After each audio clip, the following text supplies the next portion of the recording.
এখন ব্যস্ততা কিভাবে কাটছে আপনার? এই যে প্র্যাকটিস করতেছি আলহামদুলিল্লাহ, প্র্যাকটিস আর বাসায়। প্র্যাকটিসের বাসা বললেন, মাঠে আপনার ডিপিএল খেলেছিলেন, সামনে ঘরোয়া আসলে অনেকগুলো ম্যাচ আছে, সেটি নিয়ে কীভাবে প্রস্তুতি নিচ্ছেন? না, প্রস্তুতি এখন থেকেই নিতেছি আপনার, কারণ আপনার এনসিএল শুরু হবে সম্ভবত সামনের আরও 1.5 মাস কি 2 মাসের মতো আছে, তো এটা দিয়ে ঘরোয়া লিগ শুরু হবে। তো আল্লাহর মতো এখন থেকে প্র্যাকটিস করতেছি, ইনশাল্লাহ ভালো খেলার চেষ্টা করবো। এটাই ভাই, আপনার স্ট্যাট দেখছিলাম, ওয়ানডেতে একটা সেঞ্চুরি, টেস্টে একটা সেঞ্চুরি, কিন্তু আপনার যে রানগুলো ছিল সেটা এফেক্টিভ ছিল আর কি, ইন্টার্ন বলে আর কি। সেখান থেকে নাসির হোসেন আজকে এখানে, একটু কখনো আফসোস হয় যে ক্যারিয়ারটা আরো বড় হতে পারতো, দীর্ঘ হতে পারতো? না, আফসোস ঠিক হয় না, বাট হয়তো বা আরও মানে অপরচুনিটি ছিল ভালো খেলার, বাট কোনো কারণে সেটা হয়নি। বাট এখন আফসোস তো একটু খারাপ তো একটু লাগেই, স্বাভাবিক, যে ক্যারিয়ারটা আরও লম্বা হতে পারতো, তো সেটা হয়নি। আমি মনে হয় খেলছি গত 8 বছরের মতো ন্যাশনাল টিমে খেলছি একটা, তো সেটা হয়নি। বাট এটা নিয়ে আফসোসের কিছু নেই, রিজিক তো আর আপনি মানে এটা তো আপনার হাতে নাই, যেটা হবার সেটা হবেই। বাট এখন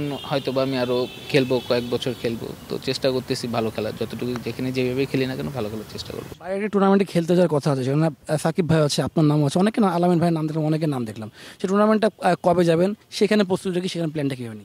না, এটা এখনো আমি শিওর না, সম্ভবত খেলার টুর্নামেন্ট শুরু মনে হয় 5 তারিখ কি 6 তারিখ থেকে, তো যদি যাই তাহলে হয়তো বা 1-2 তারিখের মধ্যে যাব। আমি যখন ছিলাম তখন তো অন্য অন্য সিলেকশন প্যানেল ছিল, বাট আমার কাছে মনে হয় যে সবসময় বলছি আমি একটা কথা, যে একটা সিলেকশন প্যানেল আপনার 2 বছরের বেশি থাকা উচিত না। কারণ আপনি যদি দেখেন ওয়ার্ল্ডের অনেক দেশেই আছে যেখানে হচ্ছে সিলেকশন প্যানেল 2 বছর বেশি থাকে না। তো আমার কাছে মনে হয় যে যদি এটা হয় তাহলে ভালো হবে। 2 বছর পর পর যদি চেঞ্জ হয় তাহলে এটা ভালো, আমার কাছে ব্যক্তিগত এটা আমার মতামত আর কি, যে ভালো। টেস্ট ক্যাপ্টেন বলতে গেলে তো আপনি ধরেন যে মাশরাফি ভাই ছিল, সাকিব ভাই ছিল, আমি সাকিব ভাইয়ের আন্ডারে ন্যাশনাল টিমে যখন ঢুকছি তখন খেলছি, বেশি খেলার সুযোগ হয় নাই, বাট মাশরাফি ভাইয়ের আন্ডারে আমি বেশি খেলছি, তো আমার কাছে মাশরাফি ভাই মনে হয়েছে।